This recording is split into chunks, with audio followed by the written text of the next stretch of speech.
Well, before we have our last speaker, we have just a little bit, I promise you, a little more, a little excerpt of Praise Academy. There is one with music, which we can't play. So I hope that's not the one. Yes. Okay. So I think this is the one that we are going to play, not with the music, because of the copyright issues. And so we're going to play a little bit of that. And then Imari Brown, I hope his mic is working. He's going to get ready to introduce our next speaker, Dr. Laura Haynes. Go ahead, please. There are only two genders determine our conception: male and female, man and woman, boy and girl, guy and gal, XY and XX.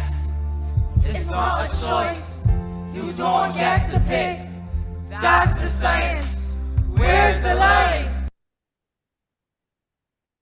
Simple.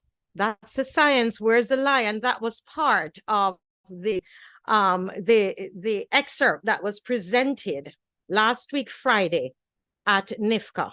Let's go over now to Imari Brown. Imari played Zach in the production. Go ahead, Imari.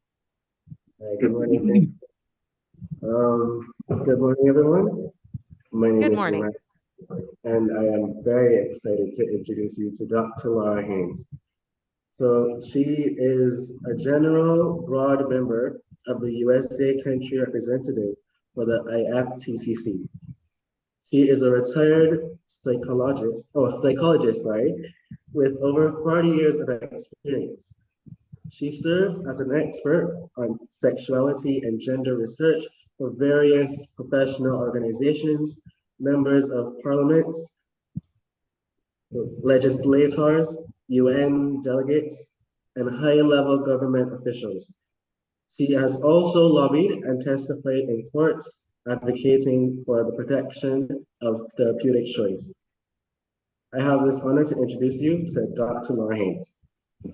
Thank you so much, Imari. And over to you, Dr. Laura Haynes. Welcome. Thank you, Marcia. Thank you to Praise Academy and to the pastors and all the other speakers and all who are attending, and to the children.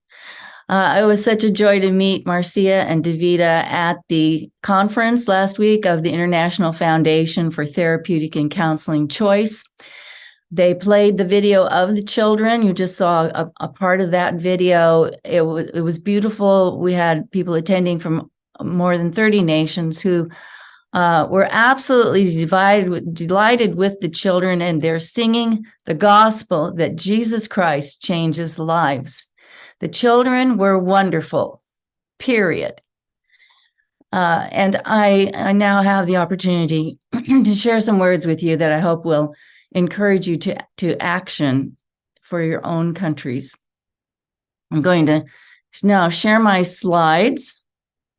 Some screen share here.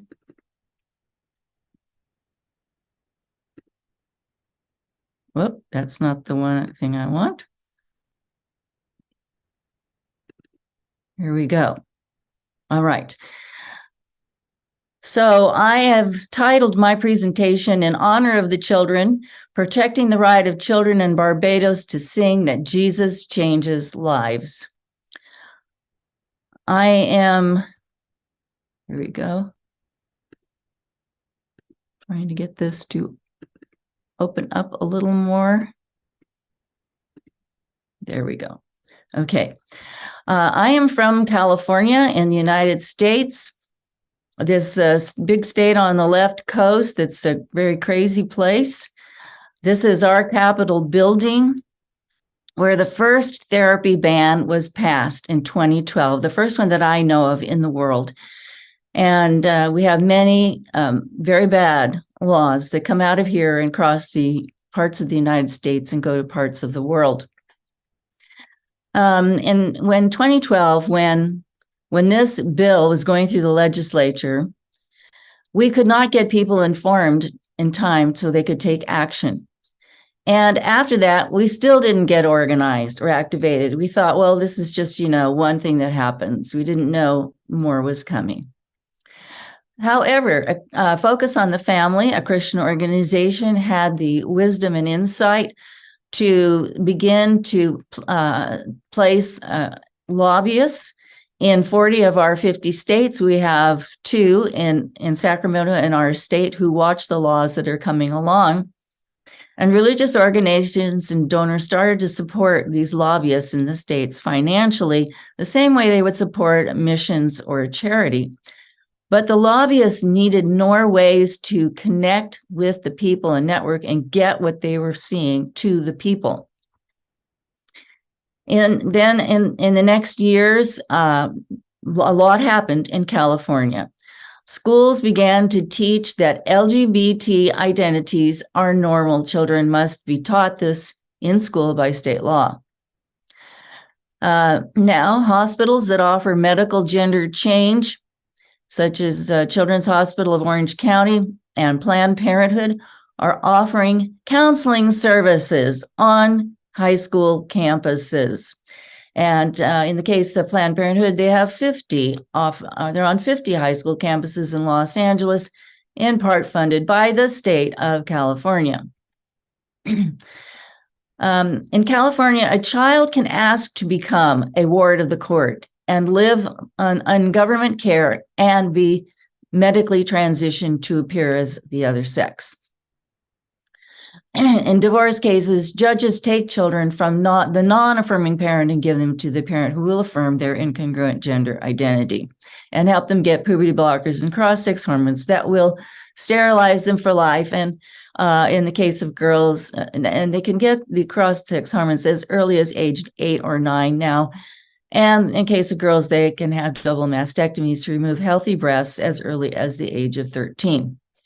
A non-custodial parent may bring a child from another state to California to get gender care, so-called gender care. I'm going to share with you the story of Abigail Martinez about her daughter, Jaylee. Abigail calls her story, Los Angeles County killed my daughter. Jaylee, at the age of 12 or 13, sank into a deep depression. She was you can see she's very beautiful. She has big, beautiful eyes. Her mother says she has long eyelashes. She was being bullied and told that she was ugly. Her mother wanted to get help for her. She wanted her to have counseling. She went to the school. Please keep an eye on my daughter. I'm very concerned about her.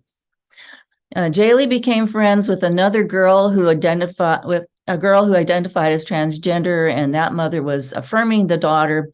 And they told Jaylee that the cause of all her problems was that she was transgender too. And if she would just get her body mutilated, that would solve her psychological problems. And so Jaylee came home and told her mother that she was now Andrew.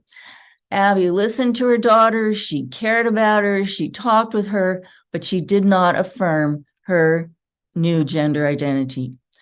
The school psychologist, principal, and teachers socially transitioned Jaylee at school without Abby's permission. This means that Jaylee was allowed to go by a different name and pronouns, and it could mean that a child could even keep clothes that they change into at school and leave when they go home. The teachers this is all public at school to the children and faculty, but it's the teachers in most school districts are told they must hide this from the parents. The parents have no say. And the parents are finding out about this, and they are not happy. The trans friend and the LGBT club told Jaylee she could get herself taken from home, out of her home, and the state would pay for her medical transition. So she did it. She was desperate, so she attempted suicide. Abby rushed her daughter to the hospital. She was very worried and concerned for her, to take care of her. The hospital called the social services, who removed Jaylee from her home because Abby did not affirm her daughter's trans identity, and this is considered child abuse. Jaylee only ever saw her daughter again during court-permitted visits. The court forbade her to talk about God or to talk about gender with her daughter. The state medically transitioned Jaylee's depression and suicidality got worse, of course. The best research shows this is what happens. Jaylee knelt in front of a train and gave up and ended her life. Cross-sex hormones did not cure Jaylee's depression. And Abby is telling her story everywhere now to let parents know what is going on, because not all parents even know, and they are finding out. And I'm telling you, parents across the political categories, it doesn't matter what their politics are, parents do not like this happening to their children in the schools, and they are fighting back. So LGBT ideology and law and policy attacks the rights to freedom of religion and speech and conscience and expression. It attacks the right to professional or pastoral counseling to heal undesired same-sex attraction or incongruent gender identity. In California, Jaylee could not have gone to a therapist to get help to become comfortable with her sex and to explore what was the cause of her incongruent gender identity and actually treat her depression appropriately. It attacks women's and girls' rights in private spaces. Boys can go into girls' bathrooms and locker rooms when they're showering in high school after PE. The boys can see the girls have to see the boy. In girls and women's sports, boys who feel they are the opposite sex are allowed to play on the girls' teams. They are stronger than the girls. They win the prizes, and it's unfair to the girls. The students in preschool through college are being groomed towards gender incongruence, even without their parents' knowledge or consent, even without, and as I said, the medical sterilization can begin and removal of breasts can begin very early. Parents' rights are being taken away. Some non-affirming parents have had their children taken away. And the gospel that God changes lives is being censored. The gospel that God changes lives. The ability to get help and counseling to live consistently with one's faith is being taken away. Justice calls for action to change this. So we began to take action. This happened finally in 2018 when our worst legislative battle occurred. There was a bill before our legislature that would make it consumer fraud for anyone, even a pastor, even a faith-based ministry, to help anyone, even an adult who wanted to decrease or manage or change their same-sex attraction and behavior or their incongruent gender identity or expression. This law would have taken pastors and churches, not only therapists, before judges and juries to be sued and bankrupted. You see, all along, the purpose of banning therapy by therapists was to go after the pastors and the church. They couldn't go after them directly because the state doesn't have the license that can control them. They could control licensed therapists, but it's just a step to get to the church and the pastors. The pastors understood the danger, and they feared that in time the bill could be used to ban the Bible. We believe that in enough court cases interpreting the bill, it would have banned the Bible. They were also afraid to speak out.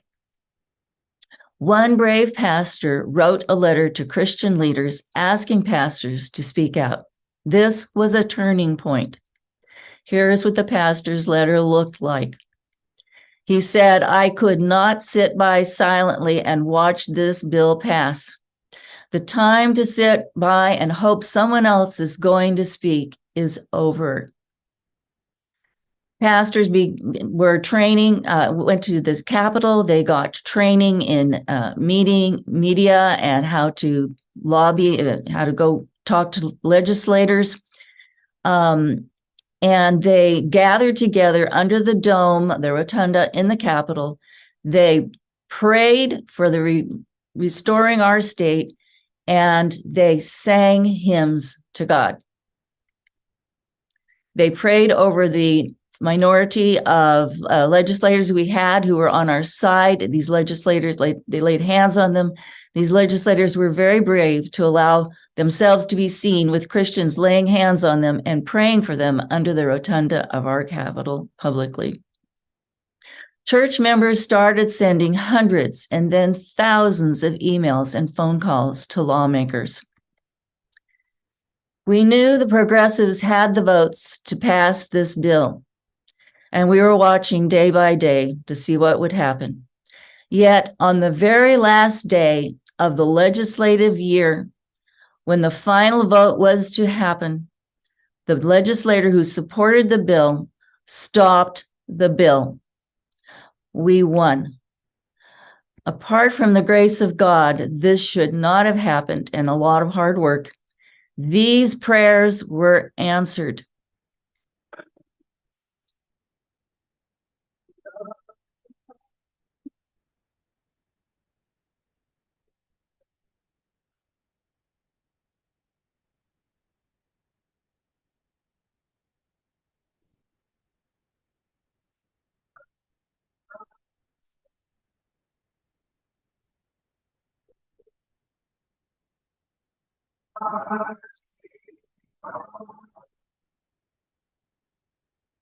Now, I'll see if I can get this to progress. There. Okay. So we are pushing back big time, pushing back in the courts now. Parents are coming together across the aisles to take back their rights. Their rights for the schools to have to notify them if their children have gender incongruent at school. I hear a background sound. Okay. I hope everything's being heard. Okay. Detransitioners are suing the doctors who are harming their bodies. They're growing in numbers and making their voice heard. We're bringing down therapy bans. These court cases are working their way up towards the Supreme Court. We have one we're asking the Supreme Court to take now. We don't know yet if they'll take one this year. They have so many things to deal with in our current administration. But we feel confident that this court, when we get a therapy ban billed to them, they will end all these therapy bans in America. And I hope we think that will send a big message around the world. So with God's help, let's push back to victory. Thank you. Thank you so much, Dr. Laura Haynes. The children shall lead them. And I'm praying that is what will happen in Barbados, so that our children will be able to express their faith.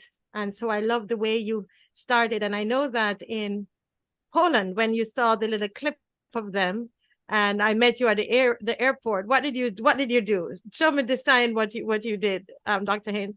The children are wonderful. What was the word? Wait, I'll get period. it. Period. Yeah, that's it. Period. She said period, because that's how the whole thing ended. It was so very cute. But thank you. Very inspirational for us parents watching this and realizing that in California, it was the children leading because of what happened to them. And thank you so much.